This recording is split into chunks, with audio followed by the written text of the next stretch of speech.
SME IPO capital numbers Infotech limited 2012 incorporate ஆனது. இவங்க digital consulting, IT engineering services பண்ணுறாங்க.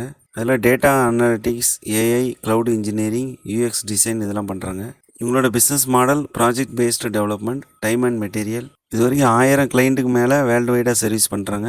250 active clients இவங்ககிட்ட இருக்காங்க. ஐபிஓ டேட் ஜனவரி 20 22. Price band 250 263. Lot size 400 share. Basis of allotment ஜனவரி 23. Listing date ஜனவரி 27. Financial information 2023 92 கோடியாக இருந்த ரெவன்யூ 2024 100 கோடி அதிகமாக இருக்குது. ப்ராஃபிட் 2023 17 கோடியிலிருந்து 2024 26 கோடியாக அதிகமாக இருக்குது. 642 கோடி மார்க்கெட் கேபிட்டலைசேஷன்.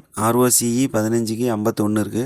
RONW 20க்கு 38 இருக்கு. பேட் மார்ஜின் 10க்கு 26 இருக்கு. இவங்களோட ஸ்ட்ரென்த் ஸ்கில்டு எம்ப்ளாயிஸ் இருக்கிறதுனால ஸ்டடி க்ரோத் ஆகிட்டு இருக்காங்க. இவங்களோட ரிஸ்க் US UK இருந்து மட்டும்தான் ரெவன்யூ நிறைய வருது. தேங்க்யூ.